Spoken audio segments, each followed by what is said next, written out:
All right, welcome. We'll get right into the maturation and decline of the Tokugawa era.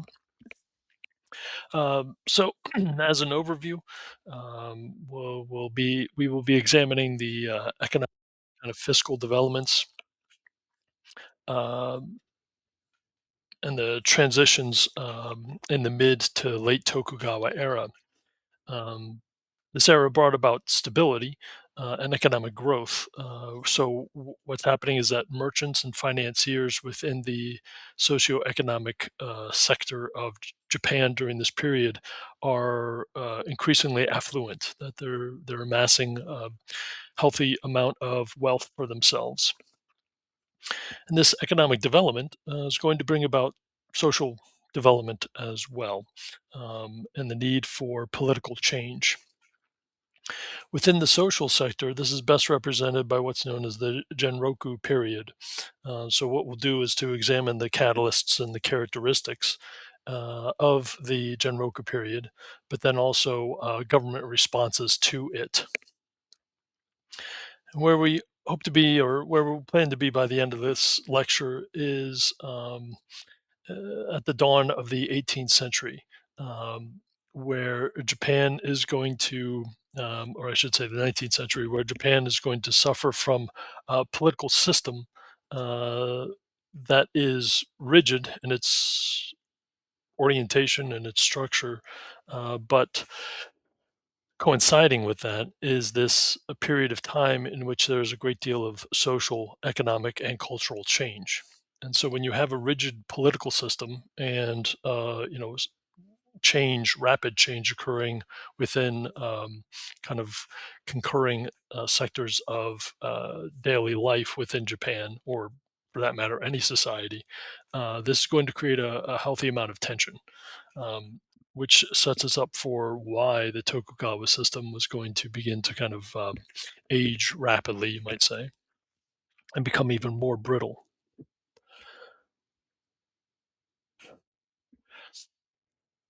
So, with regard to economics and finance, the merchant class broadly represented a large financial and commercial sector. These were manifest themselves in houses, so trading houses or kind of blocks of interest, you might say, as well as small independent shop owners and peddlers.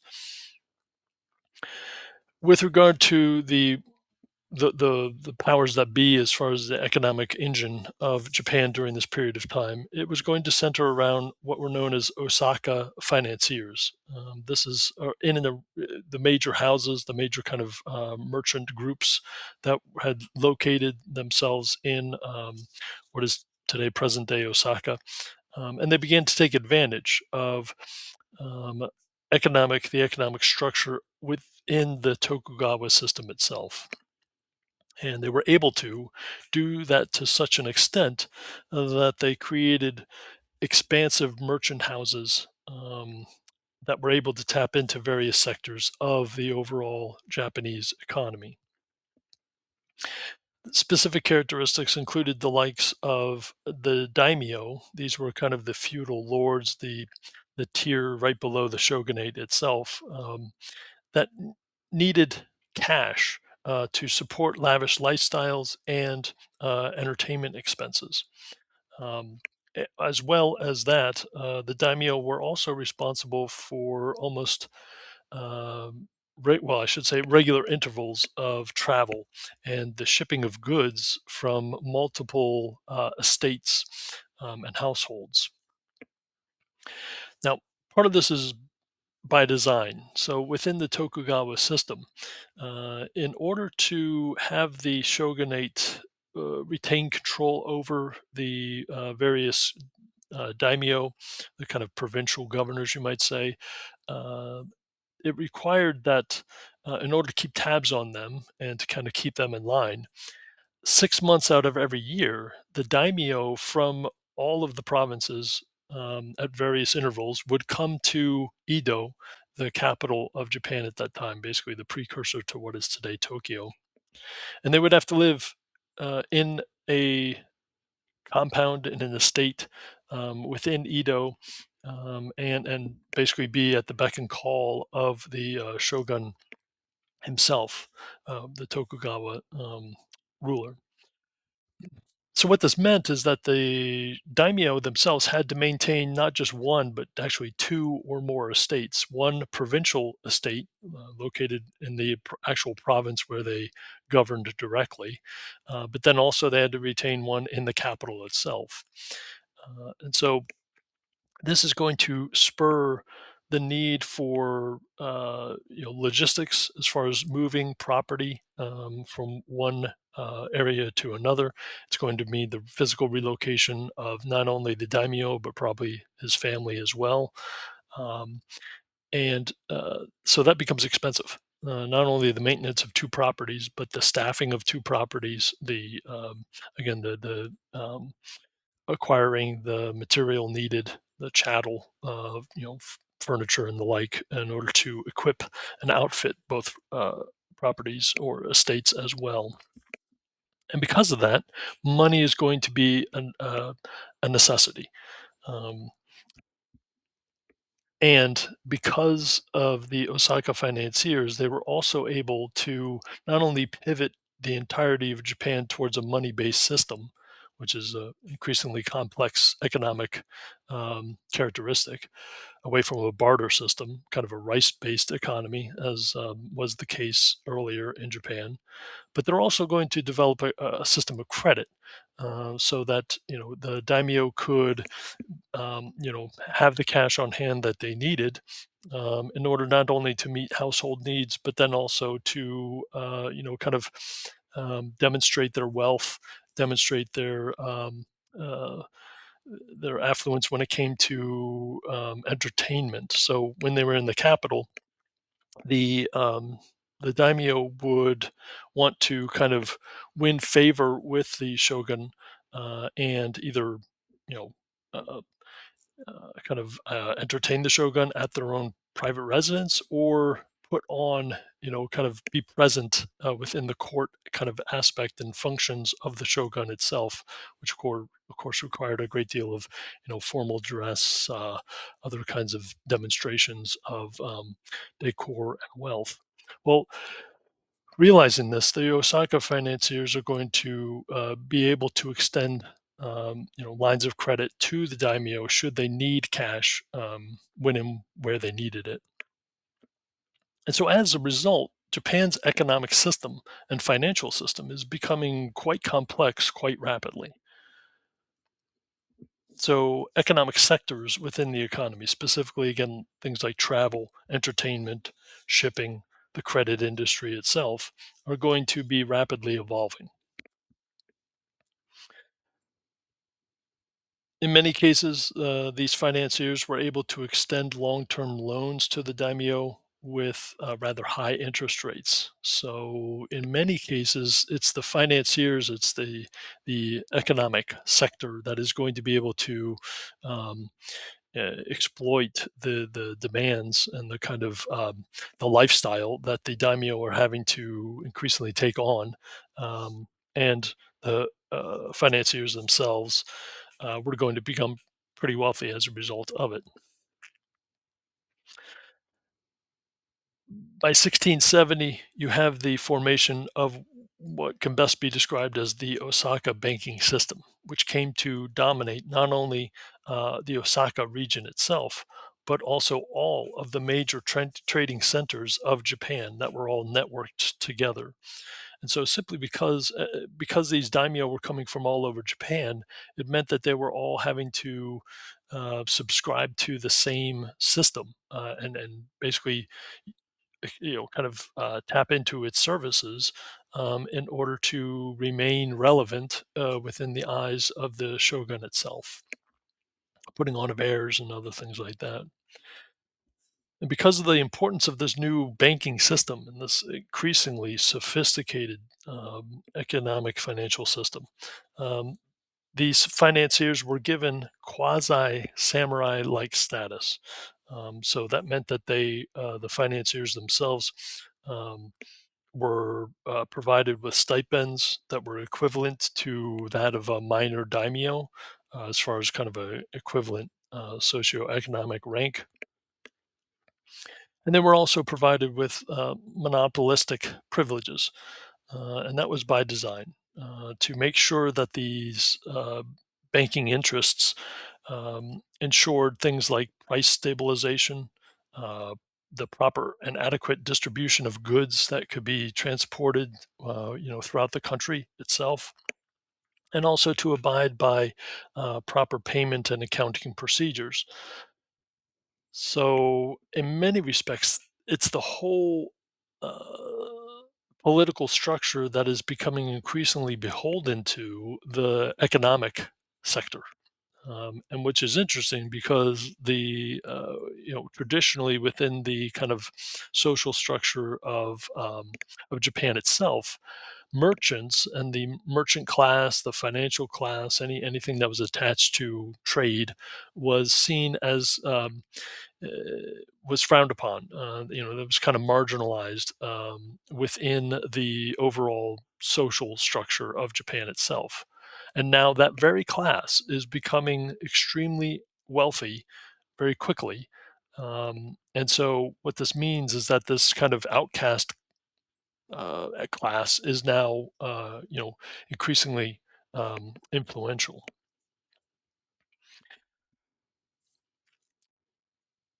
So, this is an early example, you might say, of Japan's social order beginning to butt up against the um, limitations of the Tokugawa political order or sense of order. Again, merchants had been frowned upon traditionally within Tokugawa society, and of course, now the key members of that society were becoming increasingly dependent upon the merchant class and even indebted to them. These circumstances are going to help trigger what's known as the Genroku period. The Genroku period, for the most part, lasts from the late 17th into the early 18th century, from about 1688 to 1704, or 1680 to about 1730, more generally.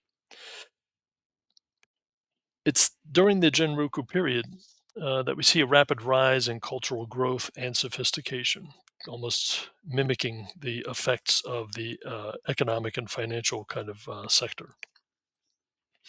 This is where, again, I think I mentioned in the previous, at the close of the um, uh, previous lecture with regard to Japan, that this is where we see the establishing of things like the kabuki theater, haiku poetry, and literature in general, and its kind of promotion and growth in popularity. The Genroku period was also characterized by kind of a seize the day mentality among rank and file members of Japanese society, that the commoners, comprised of the peasants and what we might call a very small, uh, kind of um, uh, emerging middle class.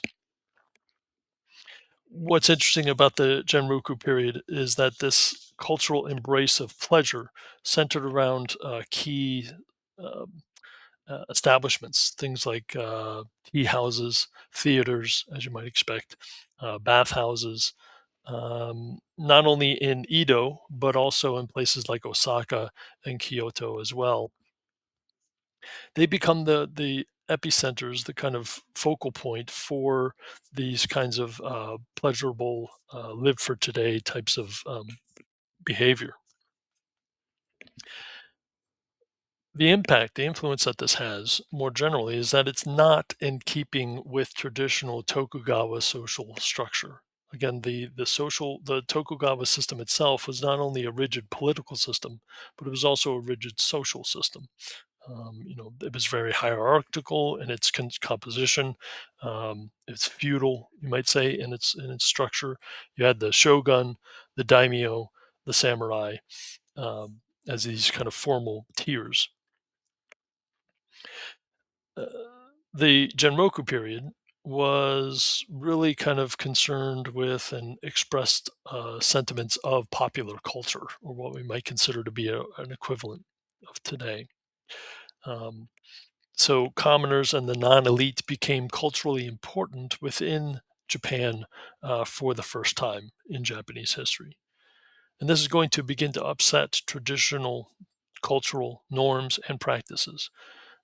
When you begin to engage in a live for today kind of mentality, this means that there is going to be a direct um, decline in the practicing of more Confucianist like principles and teachings, that people begin to pursue pleasure over disciplined kind of moral ethics that are, that lie at the core of Confucianist philosophy.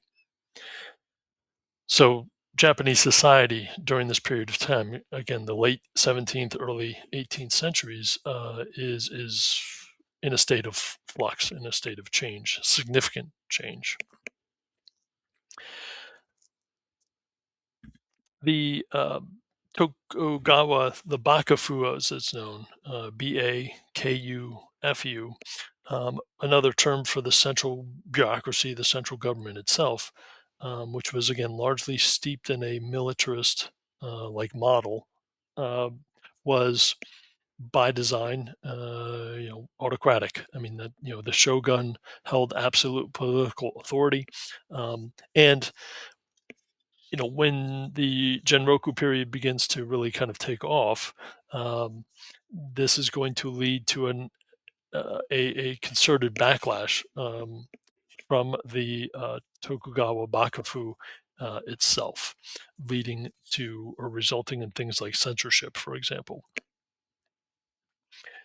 Leading figures of the Genroku period included playwrights and others who worked to circumvent the kind of uh, caps and safeguards and the kind of police, if you will, of the Tokugawa era. Um, some of the leading advocates of the Genroku period included the likes of Chikamatsu Manzeman. He himself was a playwright. He wrote rather entertaining satirical works, one of which poked fun at the established or sitting Tokugawa leader, a man by the name of Tokugawa Tsuneyoshi, who governed from 1680 to 1709. In fact, Tsuneyoshi himself was the fifth shogun of the era. He was also known as the Dog Shogun. Tsuneyoshi was a lover of dogs. He enacted legislation to protect canines. There were official state uh, censuses kept of dogs. Dog taxes were levied. There were state dog commissioners and physicians to oversee kind of the health and the kind of well-being of the dogs. And there were also public kennels that were set up in order to house these animals. In 1714, Chikamatsu wrote a satirical piece making fun of Tsuneyoshi for this being a lover of dogs. Excuse me. But he set his story in an earlier period, uh, an earlier era, in order to evade censorship and therefore kind of deflect the intended criticism of Tsuneyoshi himself. It's interesting that this occurred, of course, in Europe. Just coming off of our lecture talking about um, the Enlightenment era. Here we see a kind of a parallel as to what's happening in Japan during this Genroku period. That there is this criticism amidst censorship at roughly about the same period of time as far as the overall chronology of world history is concerned. It shows also the kind of questionable temperament of autocratic rulers. That in Japan, as elsewhere in Europe, especially within more autocratic states of Europe, there is this increasingly untenable dynamic or condition where you have autocratic government that is presiding over periods of rapid economic, uh, social, cultural change. We saw that in Europe with the Enlightenment. We're seeing it here during the Genroku period in Japan. And they're going to, in many cases, respond to it in much the same way. That this is going to be kind of a cocktail that is going to be increasingly volatile as the state begins to try and crack down or manage these kind of very spontaneous types of cultural and social expressions. There would also be uh, problems or economic problems that emerged during this period of time, economic and social and political problems. With regard to economics, throughout the middle era, you might say, of of Tokugawa Japan, expenditures increased, and they continually increased steadily. Um, this is mainly due to two kind of spheres, you might say. One was within the personal budgets of the daimyo themselves, because they were increasingly beholden to demonstrate um, the kind of extravagance of their estates and their lifestyles. This meant that they were, in many cases, living beyond their means. Again, taking out lines of credit in order to, kind of demonstrate and kind of keep up with the Joneses, you might say, as far as remaining politically relevant in the eyes of the shogun. The other sphere was the public sphere, in which you have this increasing complexity of government and government functions occurring alongside the complexity of the economic system itself. Government was beginning to, during this period of Japanese history, have to grapple with things like urbanization and the related social needs that were being encountered as a result of people gravitating towards urban centers throughout much of Japan, and also inherent levels of corruption, kind of baked in corruption into the system itself. So corruption and this uh, urbanization effort and the kind of social and economic pressures put on the state as a result um, dominated public concerns and efforts to kind of address these conditions, the resulting conditions.